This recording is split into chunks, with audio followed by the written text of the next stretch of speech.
Hello, everybody, and welcome to the Great America Show. It's great to have you with us today. Thanks so much for joining us. Well, President Zelensky of Ukraine, president, I guess, for a little bit longer, as much longer as America and the rest of the world could put up with him for, is on his way over to America. He's got a meeting with Donald Trump tomorrow where they're going to sign the agreement to the mineral rights of Ukraine so they can start to pay us back for that $350 billion loan that Joe Biden so gracefully gave them. Imagine that. $350 billion. President Trump reiterating today that NATO is off the table for them. And as I keep saying on this show, it's unclear if we're even going to be in NATO by the end of this year. So that'll prove that the Ukraine war was all for absolutely nothing, because without America in NATO, NATO probably ceases to exist, as there's no money just floating around to fund this thing.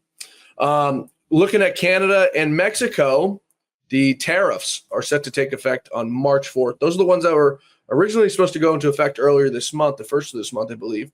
The 25% on all goods was delayed because Mexico and Canada pledged to stop the flow of drugs and stop the flow of fentanyl and migrants and illegal aliens at the border. They didn't hold up on their side of the promise. So now it's time that President Trump is going to make them hold up their side of the promise. So the 25% tariffs are going to take effect March 4th. Just about a month later, the reciprocal tariffs will take effect with every country who has tariffs on America. We're going to hit them with reciprocal tariffs of the same price until they decide to take them off. That's President Trump's negotiating tactic. Also getting hit with the tariffs on the 4th of March will be China, the mass producer of fentanyl through the border of Canada and Mexico. Folks, our guest today is the great Roger Stone, host of the Stone Zone. You can catch him now each and every night, 8 p.m. on 77 WABC if you're in New York or the tri-state area, 77WABC.com if you're anywhere else in America. Roger Stone joins us each and every week here on the Great America Show, and he joins us today. Roger, as always, it's great having you here once a week. I wish we could have you like 5 days a week, but the audience might get upset, me or you, one of us. There's so much to talk about today. Let's start with first, maybe USAID. These people are going absolutely out of their mind. Today and tomorrow, Roger, they're given 15 minutes to go and clean out their office. Now they're staging an insurrection in House office buildings in D.C. Well, this is obviously anyone who's opposed to Elon Musk and the Department of Government Efficiency exposing how our tax dollars have been spent has something to hide. I think it's kind of obvious. I mean, USAID was set up by executive order by President John Kennedy. So it's never even been formulated by law by both houses of Congress. And it was originally had a good purpose, which was to help those developing nations in Central and South America fight encroaching communism. It's much easier to reason with someone with a full stomach than somebody who's hungry. It fundamentally had an anti-communist and pro-American purpose, but it has morphed into the slush fund for the deep state. It is essentially the fund from which they pay for all of their political shenanigans, whether it is toppling governments, whether it is trying to topple a duly elected American president, whether it is propping up two phony Ukrainian impeachment attempts, whether it is the fraud of January 6th, or whether it is paying off the journalists at the New York Times to the tune of $140 million, or the journalists over at Politico. Somebody actually suggested to me that, that was the payment for subscriptions. 140 million? That's a hell of a lot of subscriptions. Did they buy a subscription for the entire populace of the state of New Jersey? I mean, that makes no sense at all. This is a massive cover-up, and the people that are screaming, like Vietnam War hero Dick Blumenthal of Connecticut, complaining about the character of Kash Patel. Dude, you lied about serving your country in combat Vietnam, and you're complaining about somebody else's character? What's wrong with you? Yeah, it's just a pompous a-hole. You know something's crazy, Roger, the difference in people?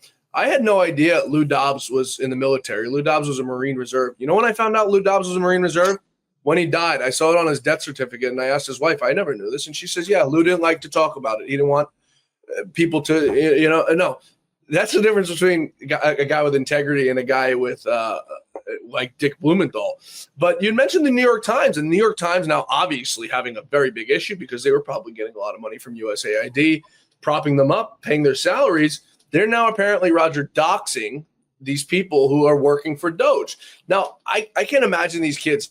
From what I hear, it's a bunch of like 20-year-old kids who are just have IQs of 170 who are just smarter than every single person on this planet. But how do they continue to get away with stuff like this? If you dox somebody on our side, you're a total criminal. If you do it on their side, you're a hero. Yeah, it's the double standard. I mean, let's be very clear. There was a day a long time ago when the New York Times was actually a journalistic outfit. It was a news outlet. Today, it's just a propaganda front for the deep state. So to be very clear, virtually nothing reported by the New York Times is either true or accurate. Now, they haven't filed with the Federal Election Commission, so I would argue that all of their reporting is an illegal campaign contribution, illegal corporate campaign contribution, which means they could be prosecuted. Others have been prosecuted for this crime. The New York Times is a joke. I mean, first of all, their print edition makes no money, loses money. Their online edition is where the money is. And by the way, that's not to say that there aren't a few good reporters there, because there are. But by and large, the only newspaper in the country that's actually worst is the Washington Post, sometimes known as the Washington Compost. That is actually the mouthpiece for the Central Intelligence Agency. Ben Bradley, the most famous editor-publisher of the Washington Post, was on the payroll of the CIA, made no bones about it. So people have to remember, if you read it in the New York Times or the Washington Post, there's a 99% chance it's entirely true. What they're doing now is irresponsible. Therefore, somebody should go print the home addresses of every reporter who works at the New York Times. What would they do if somebody did that? They'd go out of their minds. You know, I was on a live stream last night where Mark Mitchell of Rasmussen and I had reminded him of the time when Donald Trump gave out Lindsey Graham's cell phone number at a campaign rally. I was this close to giving out Jesse Waters' cell phone number last night, but he held me back. You know, it's very interesting that you mentioned that because there is actually now a viable Republican challenger to Lindsey Graham in the South Carolina primary. Mark Lynch, a businessman, Christian, a patriot, he got tired of the career politicians doing nothing about Lindsey Graham. He's challenging him in the upcoming Republican primary. Now, it's an uphill primary because South Carolina has a tradition and state law that allows for open primaries. That means a voter of any party or no party at all can vote in the Republican primary. And there are a number of liberal Democrats who have, by tradition, gone into the Republican primary to save Lindsey Graham. I read online about a new organization, Gays for Graham, and they're going to be mobilizing voters to vote in the Republican primary. Now, the state legislature in South Carolina is going to consider, I believe, legislation that would close the primary to Republicans only, which is, by the way it is in, I would say, 80% of the states in America. But whether Governor McMaster, who's a good man, but whether he will sign such a bill remains to be seen.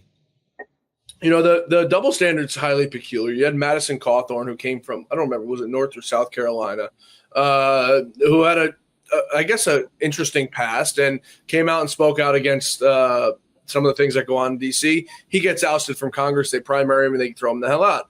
Then you hear about all these stories from Lindsey Graham, whose nickname is apparently Lady G, about, you know, going to all these gay parties and doing all this weird stuff. And nobody hears about it. I don't care if the guy's gay or not. But be honest with yourself. Be honest with who you are. Be honest with the people who vote for you, right? Well, look, I'm a libertarian, so what you do in the privacy of your own home is really your business. But in Lindsey Graham's case, that's not my major objection.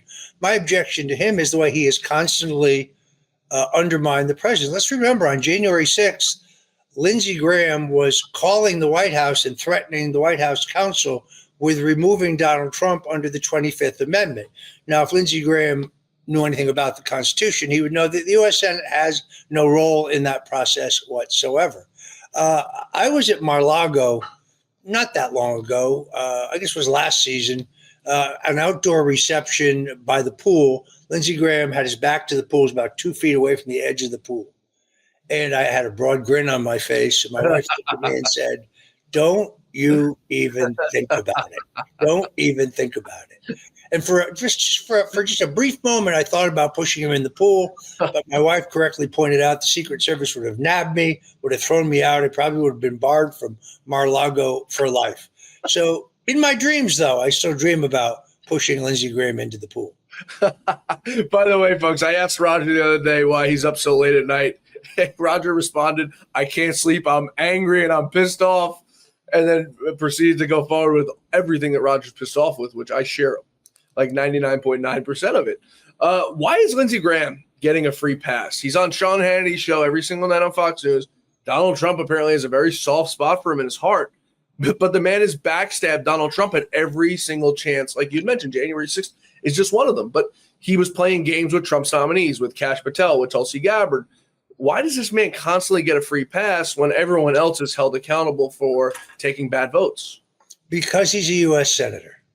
And if he were not a U.S. senator, if he were a private citizen, I doubt Donald Trump would return his phone call. So in President Trump's case, I'm going to just assume this is a question of keeping your friends close and your enemies closer.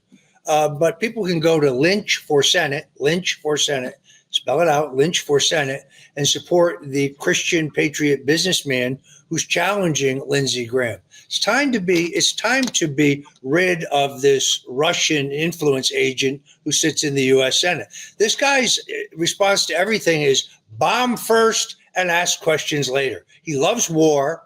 It takes a huge number of campaign contributions from political actions committees that are connected to defense contractors. Let's be honest. I mean, the guy is a Ukrainian influence agent. He should be filing with the Foreign Agents Registration Act, folks. Yeah, but the crazy thing about them, Rogers, they have like total immunity. They can say and do whatever they want, and there's no repercussions to like anything they do. It's so mind-blowing. And the voters, it seemed, are too dumb to hold them accountable. Why don't the voters say enough with the status quo? I was talking about this last night with California, where I'm hoping Grant Cardone runs out there. Why won't the voters say like enough is enough? We saw a massive shift in New York and California in this last election, over 1 million votes pulled from the Democrats in the presidential race. But why don't the voters wake up and realize that these Democrats, these rhinos, are ruining this country? Well, they did realize that. That's why Donald Trump swept all 7 swing states. That's why he won a resounding victory. It's why he just staged the greatest single comeback in American political history. This is a tidal wave that is not finished yet by any means. Now, a couple things that are of interest to me.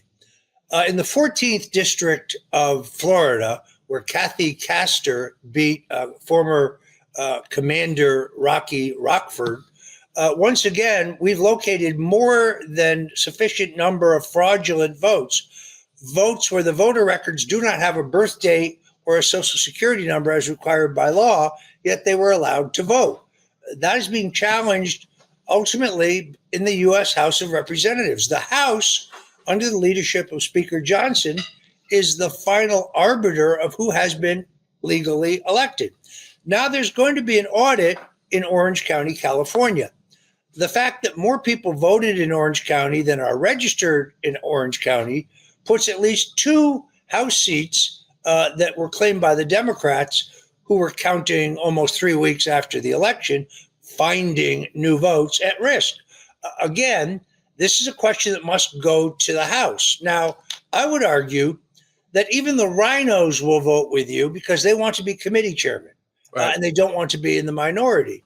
So today we, I think, have a margin, at least on paper, in the House of 218 to 215, but 2 seats are vacant, the seats of Matt Gaetz, who resigned, and the seat of Mike Waltz, who resigned to become National Security Advisor, another great appointment, by the way. Yeah.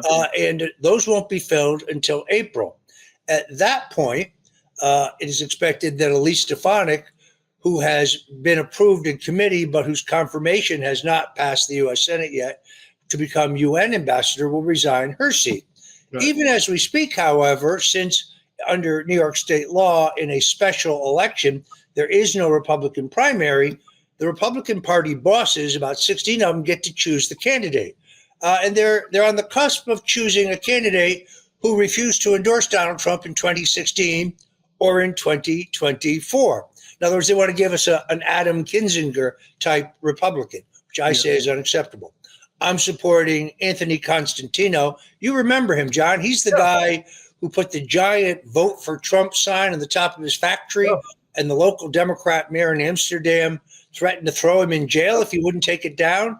People don't know this. The sign is still there. He's paying $1,000 a day fine right up to today because he refuses to compromise his First Amendment free speech rights and take that sign down. And I hear that soon the sign will be changed from vote for Trump to America loves Trump. Yep. But he still refuses to take it down, and they're still fining him $1,000 a day for refusing to do so. Tyrannical government in New York. I want to take a quick break here and take a trip down south to where you're sitting right now in the great state of Florida, where the Tate brothers are on their way there. We've got a new candidate for governor. Ron DeSantis is losing his damn mind, absolutely, totally losing it. I want to take a quick break. When we come back, we're going to take all that up. Plus, Jeffrey Epstein list is coming out of here. We're coming right back with Roger Stone. Stay with us. I'm excited to announce that we're having our first ever mega sale on overstock clearance and brand new products. For example, save over 50% on this season's flannel sheets. Queen size only $59.98. Kings only $69.98. They sell out fast every year, so order now. Save 20% on our brand new My Crosses. They're designed in the likeness of the one I've worn every day for over 20 years. They come in men's and women's, and they're made right here in the USA. Get our 2025 six-piece My Towel sets for only $29.98. Our initial quantities are extremely low, so get them now before they go. And our best-selling standard My Pillows, just $14.98. So go to MyPillow.com or call the number on your screen. Use this promo code to take advantage of our first ever mega sale. But wait, remember that $75 free shipping rule? Well, that ship is sailed because right now, every order ships absolutely free. Folks, we're back with the great Roger Stone, our favorite weekly guest here on the Great America Show. Roger, let's start with the Tate brothers before we get to this governor battle. You're very familiar with the case and what's going on with them in Romania. Very sort of Trump-esque what was done to them. I'll let you explain it to the audience because you understand it a little bit better than I do. In layman's, can you tell the audience who don't know who the Tate brothers are, or what their deal is, or what their claim to fame is? We're on their way now to America, and Ron DeSantis is telling them he doesn't want them here. Yeah, the Andrew and Tristan Tate first got on my radar screen when a guy named Adam Powers, also known as Amin Ali, very famous in the bodybuilding world, brought them to my attention. They preach sobriety, physical fitness, spirituality, self-responsibility, hard work. They're hyper masculine, which is why the left hates them. And they've been very, very successful in business. Right. They have been charged in Romania with a litany of charges like sex trafficking and rape, but none of that has been proven. And in many cases, the more egregious charges against them have been dropped for a complete lack of evidence. What they're really being prosecuted in Romania for is being pro-Trump, pro-America, pro-masculinity. They also, I believe, were facing prosecution in the UK. They are dual citizens of the United States and the United Kingdom.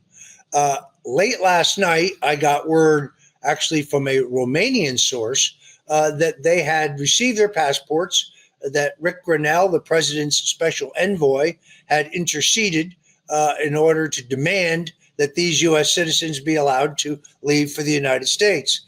And they are either in Florida already or they're on their way here. So Ron DeSantis' wife, Casey, evidently told him to say that they're not welcome here in Florida. What happened to innocent until proven guilty? Why is Ron DeSantis just buying into the radical left claim that either one of these men is guilty of crimes when he has no evidence of that and no court has found that. It's kind of, I guess we're now in a phase where anything Donald Trump is for, Ron DeSantis is against, which is ironic because, as most people know, Ron was a little-known, undistinguished backwater congressman, getting about 8% of the vote against 53% for the favorite, then Agriculture Commissioner Adam Putnam, in the 2018 Republican primary, until Matt Gaetz, our friend, convinced Donald Trump to endorse DeSantis over Putnam.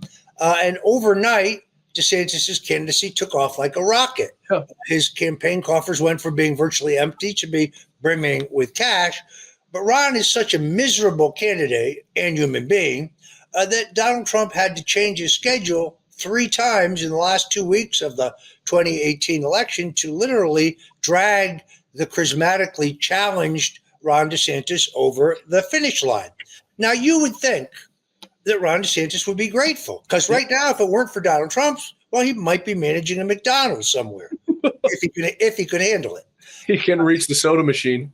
Instead, he backstabs the guy who made him and challenges him for the Republican nomination in 2024.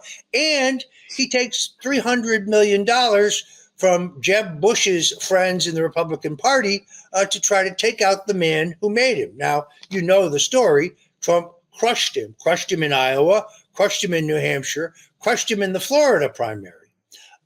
I predicted 2 years ago, you go back and find it on X, a little less than 2 years ago, that when DeSantis was term limited in 2026, that he would run his wife, Casey DeSantis, also one of the most annoying people you've ever seen or heard, for the governorship. Now, in recent weeks, she has surfaced and made it clear she is seriously considering running for governor. Not a surprise to anybody who follows me on X. But then, surprisingly, President Donald Trump, as you know, prior to his even becoming a candidate, made it very clear that he is supporting Congressman Byron Donalds, the MAGA conservative African-American congressman from Naples. This was even before Donalds announced. Donalds then, I think 48 hours later, announced his candidacy on Sean Hannity's show, and it's on. Now, instead of just kind of dropping the idea of Casey DeSantis running, Governor DeSantis attacked Donald Trump and Byron Donalds, saying that Donalds wasn't qualified to be governor, but somehow his wife was. But then I looked at it. Ron was a backwater, undistinguished congressman who accomplished nothing for 3 terms before he ran for governor. Byron Donalds has been in the Congress for 3 terms, where he's actually fought for the America First agenda. What would make Ron DeSantis more qualified than Byron Donalds? And then Casey DeSantis was a newscaster prior to being First Lady. I'm not aware of any public position she's had of authority. Some argue she's done a great job for various charities in the state. That's great. But not since George Wallace inserted his wife, Lurleen Wallace, as governor of Alabama when he was term limited out, have I seen anything as outrageous. Now, it's important. A poll today would probably show that Casey DeSantis is leading Byron Donalds. I'm going to guess 53-13, something like that. It's 100% name ID. The First Lady of the state of Florida has a last name as the same last name as the governor, and therefore she's far better known. Most voters at this point not even aware of the fact that President Trump has endorsed Byron Donalds. By the time this election happens, which is almost a little less than 2 years away, I predict to you that Donalds will vanquish Casey DeSantis in the primaries and go on to be elected governor. One other wrinkle. John Morgan, the famous trial attorney, the famous plaintiff's attorney of Morgan & Morgan, if you haven't seen his advertising, well, you're not paying attention. For the people. He's for the people. And he announced today he was starting his own party in Florida, which some people think may mean that he is going to launch a bid, perhaps on the theory that he would draw votes from his fellow Democrat, whatever leftists the Democrats choose to nominate, in order to make sure that Byron Donalds becomes governor, or more precisely, make sure that Casey DeSantis never becomes governor. Hold on, Roger. This sounds like it's got Roger Stone written all over it. I'm not accusing you, but this has Roger Stone's DNA fingerprints all over it. Now, just the fact that Morgan & Morgan happens to be one of the largest advertisers on my 77 WABC radio show, John, that proves nothing whatsoever. I like John Morgan, frankly. We agree on a number of issues. He's in the past been a Democrat, but even he would tell you he doesn't recognize today's woke Democrat Party. I'm not really sure what he's up to. I do know this. He doesn't really care for Governor DeSantis or his wife. I think that's because Governor DeSantis passed a law after taking $10 million plus from the insurance industry that says that if your house or apartment is destroyed in a hurricane and you don't like the offer that your home insurance company puts forward, you have no right to sue them. I think that this is outrageous. It's anti-consumer. It's anti-citizen. But I think it may be one of the principal reasons why John Morgan doesn't care for Governor DeSanctimonious. I just, as you were telling me this, I just texted Mark Mitchell from Rasmussen, and I said, please do me a favor. Need a Florida governor primary poll ASAP. He said, okay, too soon. I go, no, just the right timing. So we'll be able to see some legitimate numbers. This is a man I trust who got the 2024 election like pretty spot on, down to the general number, like off by like 0.2. Very. Again, I think the way you'd have to do this, just as someone who's been a practitioner, is I would ask a dead heat between Casey DeSantis and Byron Donalds. Then I would say, now let me ask you, I'm going to give you a piece of information. If President Donald Trump endorsed Byron Donalds, now how would you vote in a race between Byron Donalds and Casey DeSantis, and see how that number changes? That would be very good, what we call projective polling. Done. The message will be sent. No, I think you're completely, totally right. And it's so funny. The reason you and I get along so well is because we have a non-conventional way about going about thinking and doing things. And it's different than the status quo, and it's different than the norm. And I think that's why you and I are probably a little bit smarter than the average political consultant, and why you've been in this business so successful for so damn long. The notion that Casey DeSantis is qualified to do anything other than what she's already doing is insane. I mean, really, what qualifies you to be a politician in the first place? And I would think you being just the wife of a governor or a politician would probably put you at like the back of the list. Why would you want to do it? First of all, are you not qualified to go get a job elsewhere? Well, I think this has to do not so much with Casey DeSantis, but Ron DeSantis' determination to run in 2028. As you see, nobody gave money to Ron DeSantis because they like him. People gave money to him either because they were neocons and they were desperate to stop Donald Trump, and they saw him as the best prospect to do that, or because they were pressured into it because they had business before the state of Florida. So Ron DeSantis, for example, got $9.5 million from Florida Power and Light and their various subsidiaries. That's because they wanted to pass and got the largest single rate hike in electricity rates in Florida history. Perfect example.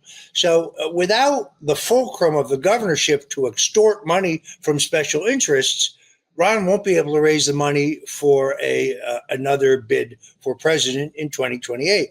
Why he thinks that he can defeat J.D. Vance, or if J.D. Vance chose not to run, Tulsi Gabbard, or any other candidate who would be far ahead of him, I have no idea.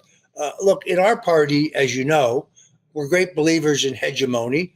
The logical nominee, assuming he continues to do a great job as vice president, would be J.D. Vance. Why Ron DeSantis thinks that anyone would choose him over Vance. This guy spent $300 million running for president. He got no votes. That tells you something right there. I'm reminded about the guy who owned a dog food company. And the dog food company, despite the best advertising, millions spent on advertising, went bankrupt. And somebody said to him, well, what was the problem with your dog food company? He said, there was only one problem. The dogs didn't like that shit. Man, your stories are just absolutely brilliant. Roger, I want to take one more quick break here. And when we return, I want to take up James Comey, the honeypot operation he's now being accused of. Or is it really just an accusation? Kash Patel, the job he has ahead of him. And last but not least, the Epstein files, as the drum roll and the countdown is awaiting, as Pam Bondi says. They should be coming out anytime today. So let's see. We're coming right back with Roger Stone, folks. Stay with us. I'm excited to announce that we're having our first ever mega sale on overstock clearance and brand new products. For example, save over 50% on this season's flannel sheets. Queen size only $59.98. Kings only $69.98. They sell out fast every year, so order now. Save 20% on our brand new My Crosses. They're designed in the likeness of the one I've worn every day for over 20 years. They come in men's and women's, and they're made right here in the USA. Get our 2025 six-piece My Towel sets for only $29.98. Our initial quantities are extremely low, so get them now before they go. And our best-selling standard My Pillows, just $14.98. So go to mypillow.com or call the number on your screen. Use this promo code to take advantage of our first ever mega sale. But wait, remember that $75 free shipping rule? Well, that ship is sailed, because right now, every order ships absolutely free. Folks, we're back with the great Roger Stone, host of the Stone Zone. You can catch him each and every night, Rumble, or wherever you get your podcast, stonezone.com, for us people who aren't too good with technology. Roger, James Comey under investigation apparently now by Kash Patel's FBI for his honeypot operation. What can you tell us about this? Well, first of all, John, let me give you a piece of really exciting news. Actually, the best place to hear me at 8 o'clock at night is at wabcradio.com, where I have a new daily show at 8 p.m. Eastern every single weekday. That's the Stone Zone on WABC Radio, 77 WABC Radio, the most powerful AM radio station in America today, 8 p.m. every night Eastern, wabcradio.com. Very excited about it. What was your question again? James Comey and this honeypot operation. Look, I give huge credit, frankly, to Carrie Pickett of the Washington Times. She broke this story originally back in October of last year. James Comey, the FBI director, this predates Operation Crossfire Hurricane, was running an off-the-books operation to infiltrate President Donald Trump's 2016 campaign with two very attractive female FBI undercovers in an attempt to get sexual compromised information on those around Trump and hope to get compromising information on the candidate himself. This is highly illegal and improper. Carrie Pickett broke the story in October, but it was in late October, and with the rush for the election, it kind of got lost in the shuffle. She updated her story this most recently on February 25th, and now Kash Patel and Dan Bongino at the FBI have opened up a formal investigation. This makes sense from a chronological point of view, because I believe this took place prior to the CIA director, John Brennan. You know him, the former communist who converted to radical Wahhabism when he was the station chief at Rita, the guy who signed the visas for the four hijackers that attacked America on 9/11. John Brennan, the guy who got caught lying under oath about spying on a U.S. Senate committee, including senators and staff members who were investigating his illegal use of torture. That John Brennan, the guy who was with James Comey, the orchestrator of the Russian collusion hoax. I believe that the Comey honeypot operation actually predates Brennan going to the Five Eyes intelligence agencies. Those would be the English-speaking countries, Canada, Britain, Australia, New Zealand, and so on, and giving them a list of 26 Trump associates, including yours truly, and my friend George Papadopoulos, as well as my friend Carter Page, so that the foreign intelligence agencies would begin spying on us, thus giving Brennan plausible deniability. So it looks to me like Kash Patel and Dan Bongino are starting from the beginning. Now, remember, it was Kash Patel who conducted the investigation of the House Intelligence Committee when Republicans were in the majority and the great Devin Nunes was chairman, and therefore he knows where all the bodies are buried in the Russian collusion hoax. This is why you see the hysteria and the lawyering up of people like Susan Rice and James Comey. And John Brennan can be seen on X. He's flipping out. He says, "Oh my God, I'm on Kash Patel's enemies list." Of course you are, dude. You engaged in treasonous activity. Why wouldn't you be? You're a criminal.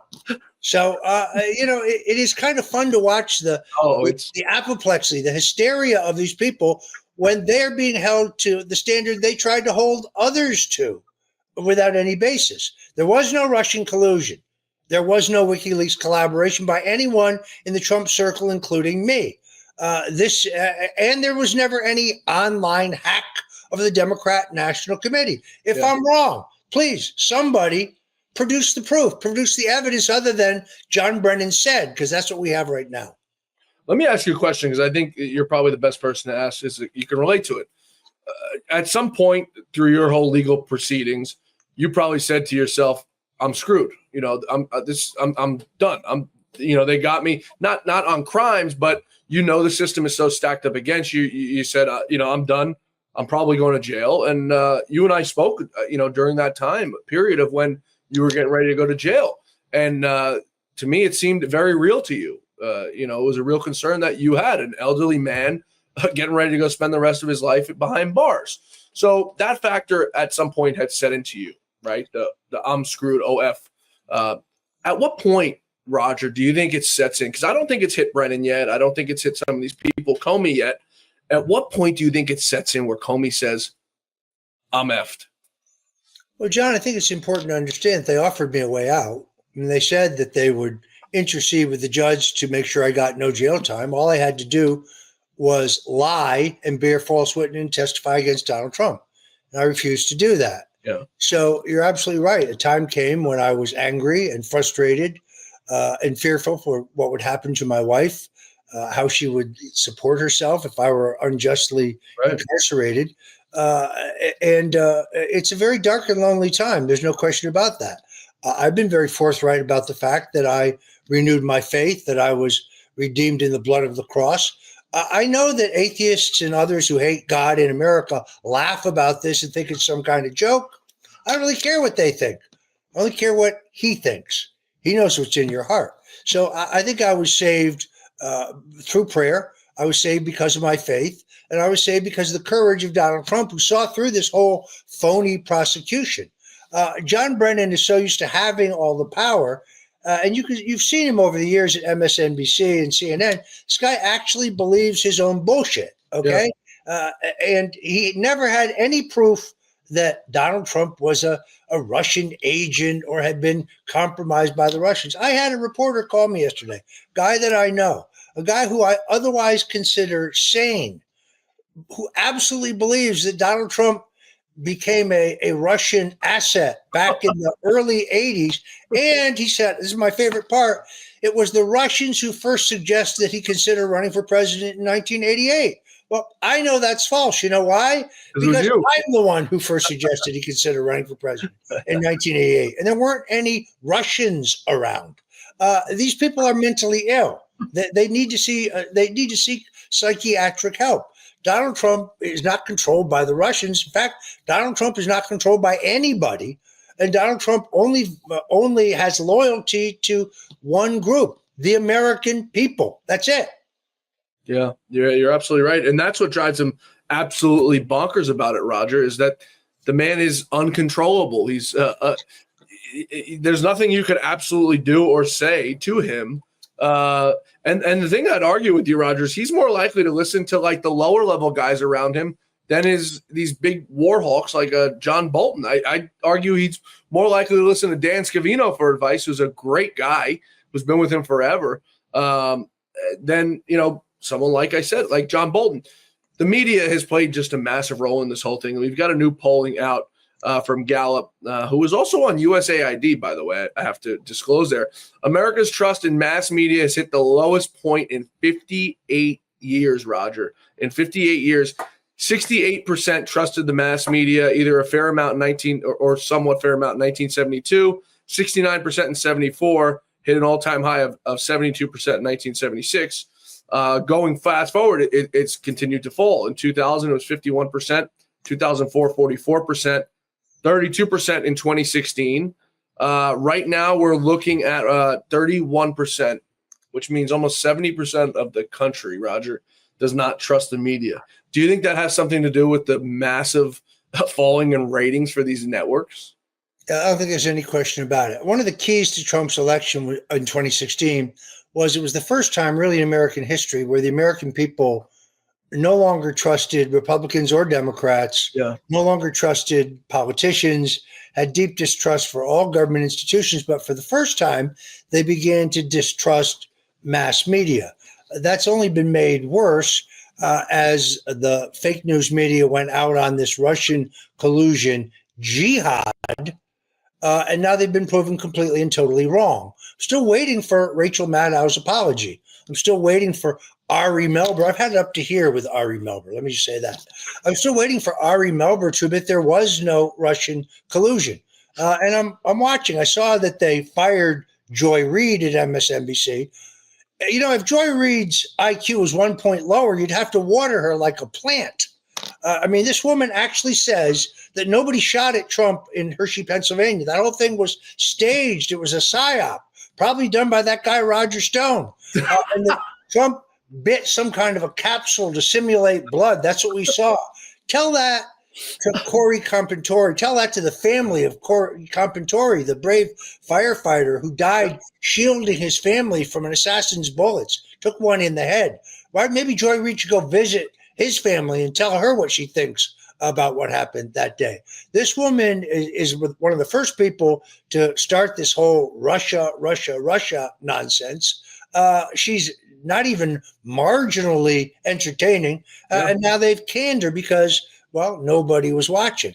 Then watching her sister, Rachel Maddow, stand up in solidarity with her sister and say, oh, isn't it coincidental that the two people here who have been terminated are both minorities? Obviously, this is racist. No, they weren't fired because they're of an ethnic minority. They're fired because they're stupid. Yeah. The other one you left out there was Adam Schiff. When is Adam Schiff ever going to be held accountable for lies? I mean, the man has lied for the last 10 years, and he's gotten away with it. I was waiting for someone to come to beat him over the head while he wasn't looking, because I think people have had enough of that guy. Well, look, I don't advocate violence. No, I'm not either. I'm just saying. But let me say this.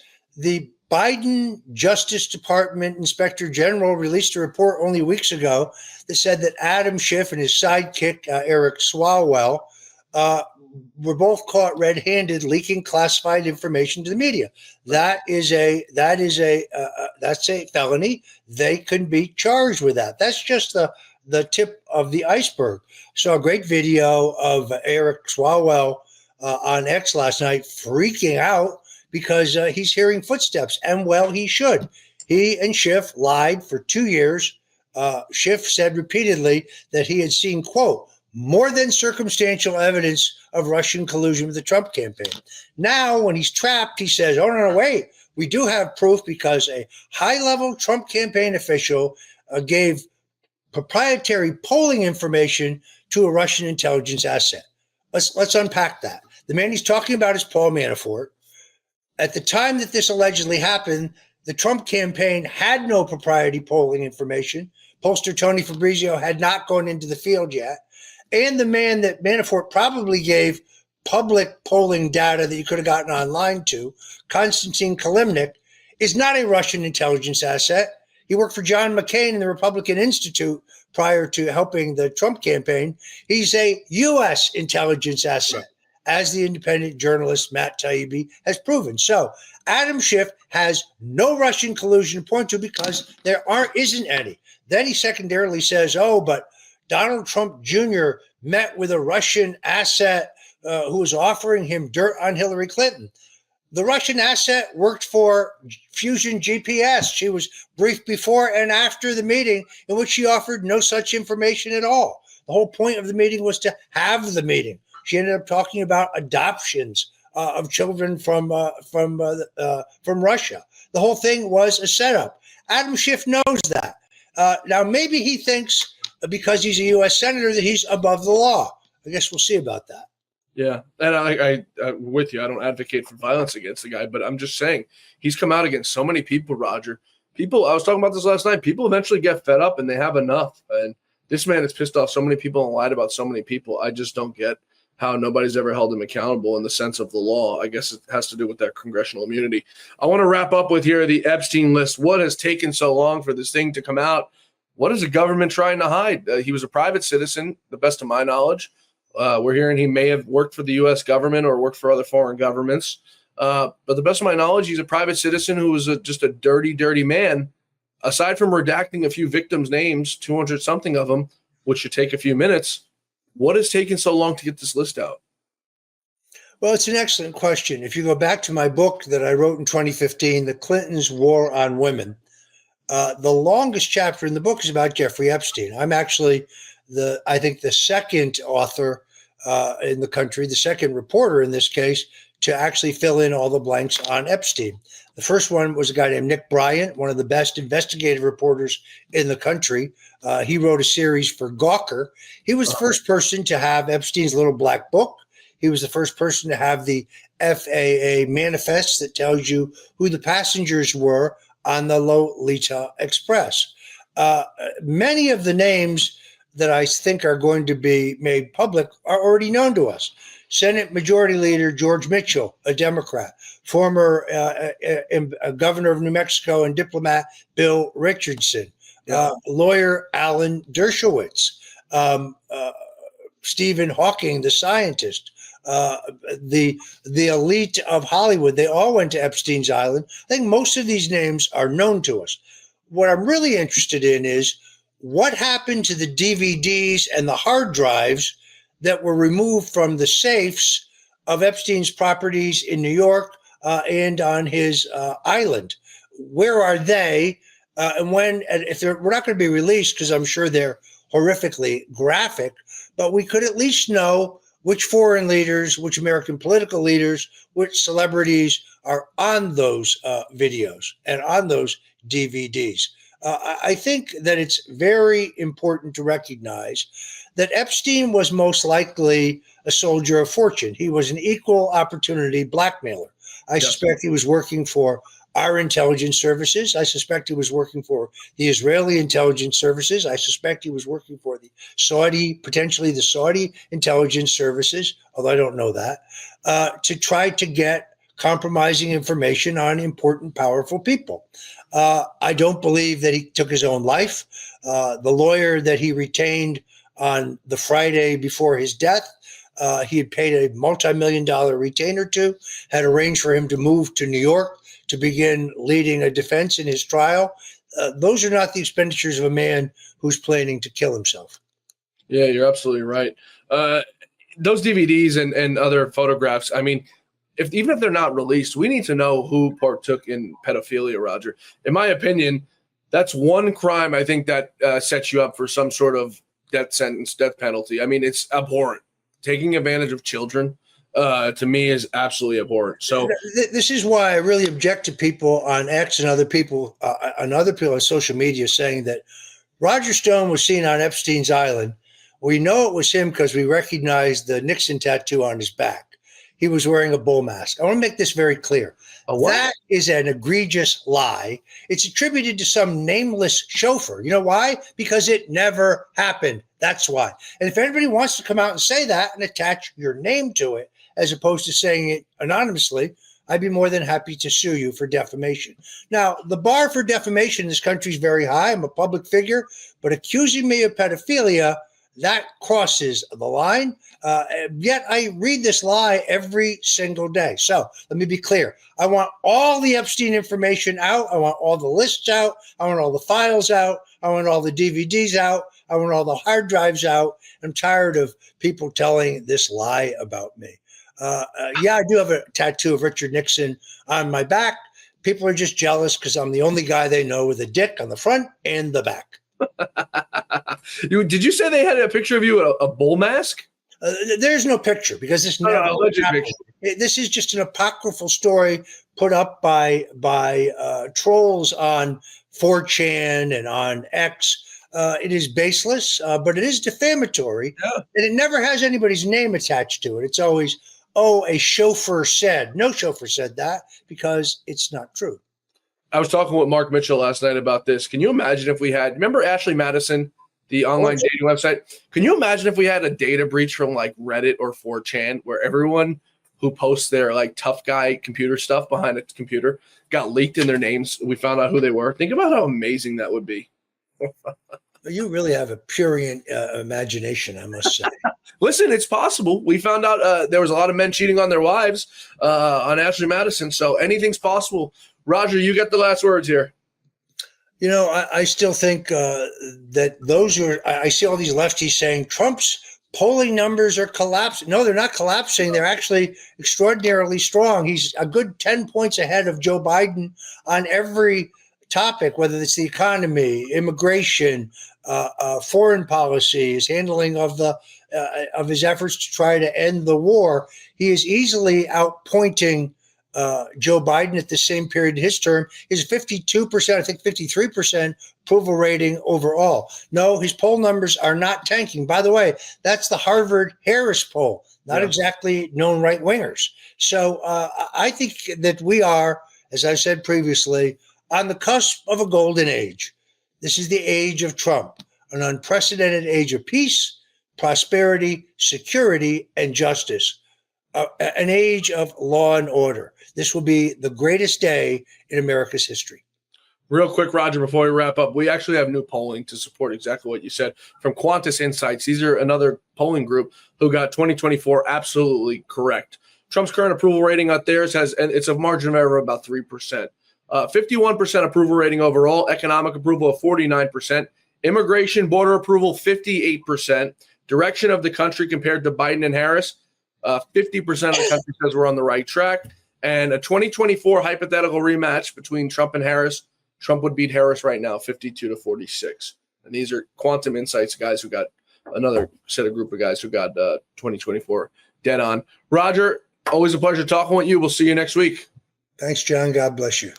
Thanks, as always, to the great Roger Stone. We appreciate him joining us here each and every week on the Great America Show and his brilliant insights. Folks, we'll see you back here tomorrow, same time, same place, where our quest for truth, justice, and the American way continues.